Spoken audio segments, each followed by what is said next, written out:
बिस्मिल्लाहिर्रहमानिर्रहीम, अस्सलामुअलैकुम। आप देख रहे हैं SMTV ग्लोबल और मैं हूं मोहम्मद साकिब मलखानी। सबसे पहले न्यूज़ हेडलाइंस।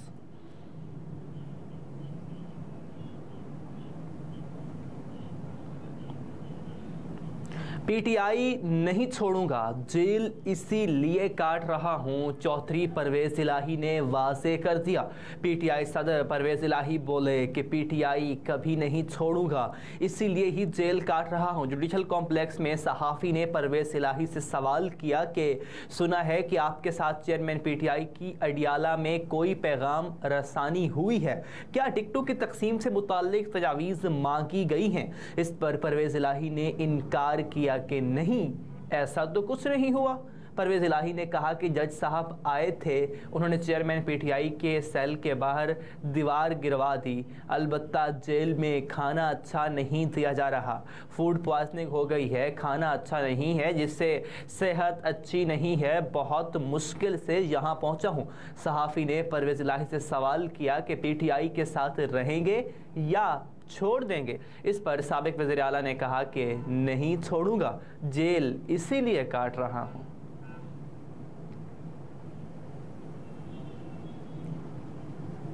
जो गैर कानूनी मुकीम 1 नवंबर तक जाना चाहते हैं चले जाएं, उसके बाद नो कंप्रोमाइज़। सरफराज बुगटी का बयान। निगरान वज़ीर दाखिला सरफराज बुगटी ने कहा कि पाकिस्तान में गैर कानूनी तारिकीन वतन में से जो 1 नवंबर तक जाना चाहता है चला जाए, उसके बाद नो कंप्रोमाइज़ होगा। अफगान शहरियों के हवाले से जारी बयान में निगरान वज़ीर दाखिला सरफराज बुगटी ने कहा कि अफगान बाशिंदों की बेदखली के हवाले से बातचीत हुई थी।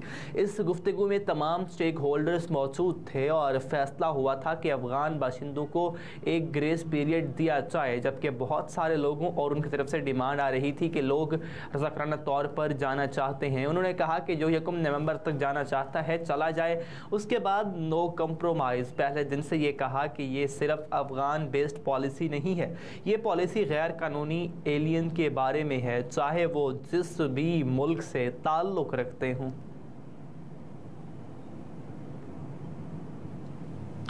इस्लामी नज़रियाती कौंसल ने फ़लस्तीन में इसराइली जारहियत रुकवाने के लिए OIC का हंगामी इजलास बुलाने का मुतालबा कर दिया।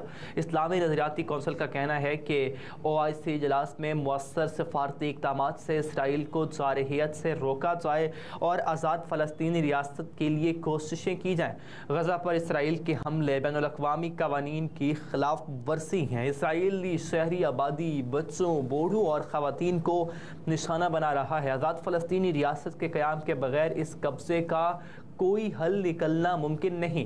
एक बयान में चेयरमैन कौंसल क़िबला अयाज़ का कहना था कि इसराइल की तौसी पसंदाना पॉलिसी की शदीद मज़म्मत करते हैं। पाकिस्तानी अवाम के दिल फ़लस्तीनियों की तहरीक मज़ाहमत के साथ धड़कते हैं।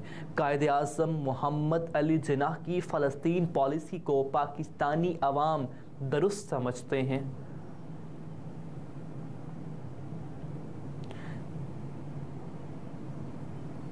सिंध में असलहे की नुमाइश पर पाबंदी आयद। महकमा दाखिला सिंध ने सूबे में असलहे की नुमाइश पर पाबंदी आयद कर दी। महकमा दाखिला ने असलहे की नुमाइश पर पाबंदी का नोटिफिकेशन जारी कर दिया, जिसके मुताबिक असलहे की नुमाइश पर पाबंदी दफ़ा 144 के तहत और रेंजर्स की सिफारिश पर 3 माह के लिए लगाई गई है। नोटिफिकेशन में कहा गया कि कानून नाफिज करने वाले इदारों के एहलकारों पर दौरान ड्यूटी पाबंदी का इत्तलाक नहीं होगा, जबकि रजिस्टर्ड निजी सिक्योरिटी कंपनियों के गार्ड्स पर भी दौरान ड्यूटी पाबंदी का इत्तलाक नहीं होगा। नोटिफिकेशन के मुताबिक दौरान नक्लो हरकत सिक्योरिटी गार्ड्स पर असलहे की नुमाइश पर पाबंदी होगी। खुली गाड़ी पर सफ़र के दौरान असलहा गाड़ी के अंदर रखा जाए। खुली गाड़ी या डाले में असलहे की नुमाइश पर भी पाबंदी होगी, जबकि पाबंदी के खिलाफ वर्जी करने वालों पर दफ़ा 188 के तहत मुकदमा दर्ज किया जाएगा।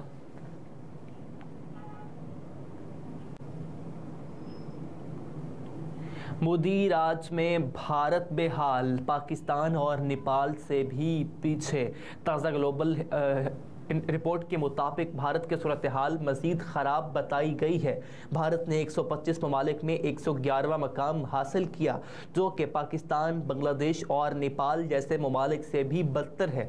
रिपोर्ट में बताया गया कि भारत में सबसे ज़्यादा चाइल्ड वेस्टिंग रेट यानी बच्चों में नुक्से तग़ज़िया की हालत देखी जा रही है, जो कि 18.7% है। 2023 का ग्लोबल हंग्स इंडेक्स आज जारी किया गया, जिसमें भारत का स्कोर 28.7% है, जो कि मुल्क को ऐसे कैटेगरी में लाता है जहां भुखमरी की हालत संगीन है। इंडेक्स के मुताबिक भारत के दीगर पड़ोसी ममालिक पाकिस्तान, बांग्लादेश, श्रीलंका और नेपाल भारत से बेहतर हालत में है। ग्लोबल हंग्स इंडेक्स 2023 में पाकिस्तान 102वें, बांग्लादेश 81वें, जबकि नेपाल 69वें और श्रीलंका 60वें नंबर पर मौजूद है। वाज़ेह रहे कि भारत ने इस ग्लोबल हंग्स इंडेक्स की रिपोर्ट को गुज़िश्ता साल और 2021 में भी मुस्तरद कर दिया था। वजारत ने कहा था कि आलमी भूख का हिसाब लगाने के लिए सिर्फ बच्चों पर मरकूज़ पैमाने का इस्तेमाल नहीं किया जाना चाहिए। FIA अफसरान का शहरी को अगवा करके 3 करोड़ रुपए तावान लेने का इंकशाफ। FIA cyber crime circle Lahore में गैंग 5 का गैंग सामने आ गया। साइबर क्राइम में कॉन्ट्रैक्ट पर तैनात इंस्पेक्टर की जानिब से शहरी को यरगमाल बनाकर मुबैना तौर पर 3 करोड़ रुपए तावान लेने का इंकशाफ हुआ है। गैंग में इंस्पेक्टर वकास, फ़खर, अब्बास, मुसद्दिक और हमजा शामिल हैं, जिन्होंने कवायद और ज़वाबित की संगीन खिलाफ वर्जी करते हुए बगैर किसी केस के शहरी को यरगमाल बनाया। FIA अफसरान के खिलाफ अभी तक कार्रवाई अमल में नहीं लाई गई। अफसरान का गिरोह शहरी माजिद को 2 रोज़ तक यरगमाल बनाकर लाहौर में घुमाता रहा। FIA साइबर क्राइम के inspector Waqas, sub inspector Mossadegh और हमजा ने हरीपुर से शहरी माजिद को मुबैना तौर पर अगवा किया, जिसकी CCTV फुटेज भी सामने आ गई है। साइबर क्राइम में कॉन्ट्रैक्ट पर तैनात इंस्पेक्टर शहरी माजिद पर मुबैना तशद्दुद भी करते रहे।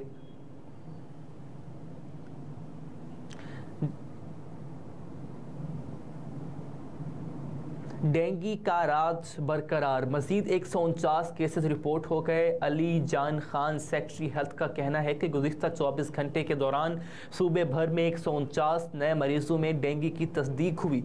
रवां साल पंजाब के 36 अजला में डेंगू के 6217 कन्फर्म मरीज रिपोर्ट हुए। तफसीलात के मुताबिक अली जान खान सेक्रेटरी सेहत का कहना है कि रवां साल लाहौर में डेंगू के 2447 कन्फर्म मरीज रिपोर्ट हुए। लाहौर में गुज़िश्ता रोज 60 नए मरीज सामने आए। रवां साल रावलपिंडी में डेंगू के कुल 1754 मरीज रिपोर्ट हुए। रावलपिंडी में गुज़िश्ता रोज 31 नए मरीजों में डेंगू की तस्दीक हुई। रवां साल मुल्तान में डेंगू के कुल 693 मरीज रिपोर्ट हुए।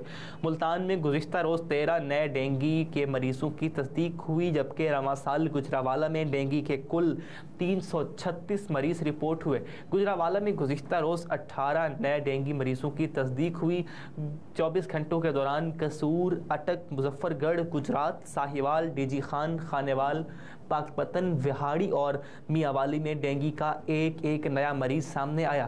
पंजाब भर के अस्पतालों में इस वक्त डेंगू के कुल 131 मरीज ज़ेरे इलाज हैं। टांक में बिजली की लोड शेडिंग के खिलाफ शटर डाउन और पहिया जाम हड़ताल। टांक में बिजली की लोड शेडिंग के खिलाफ शटर डाउन और पहिया जाम हड़ताल जारी है। शहर में जामिया मस्जिद, सपीन, वजीराबाद, साबिराबाद, इलाहियाबाद, रवाल और मियालाल के मकाम पर सैकड़ों मुजाहिरीन जमा हो गए। मुजाहिरीन की जानिब से पेस्को टांक के खिलाफ शदीद नारेबाजी जारी। दूसरी जानिब शहर के दाखिली और खारजी रास्ते बंद कर दिए गए। सरकारी मुलाजिमीन को दफातर पहुँचने में मुश्किलात का सामना। पुलिस की जानिब से सिक्योरिटी के सख्त तरीन इंतजामात।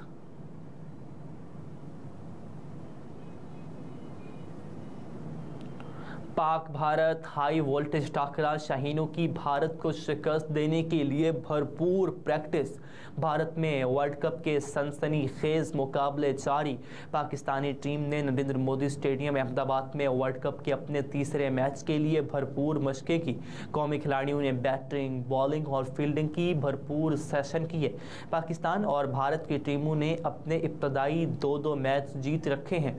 पाकिस्तान ने नीदरलैंड और श्रीलंका, जबकि भारत भारत ने ऑस्ट्रेलिया और अफगानिस्तान की टीमों को शिकस्त रखी। दोनों टीमों के दरमियान अब तक 134 एक रोज़ा इंटरनेशनल मैचेस खेले जा चुके हैं। पाकिस्तानी टीम ने 73 जबकि भारत ने 56 मैचेस जीत रखे हैं। 5 मैच बेनतीजा रहे हैं। वर्ल्ड कप की तारीख में पाकिस्तान और भारत के दरमियान 7 मरतबा आमना सामना हुआ। तमाम के तमाम मैचेस भारत को जीतने का एजाज़ हासिल है।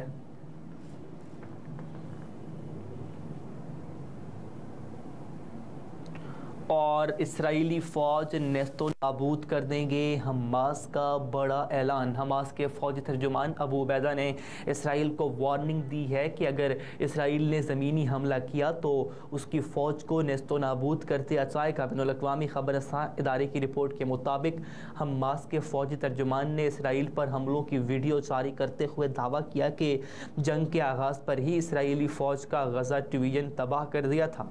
हमास के फ़ौजी तर्जुमान ने मज़ीद कहा कि बैतुल मक़दस के तहफ़्फ़ुज़ के लिए ऐसी मज़ीद कार्रवाइयाँ जारी रखी जाएंगी। अबू उबैदा का कहना था कि इस ऑपरेशन के लिए खुफिया तैयारी की गई थी जिसमें हमास मज़ामती क़ुव्वतों के साथ राब्ते में था। उन्होंने कहा कि ऑपरेशन अल अक्सा फ्लड में तवक्को से ज़्यादा कामयाबी मिली है।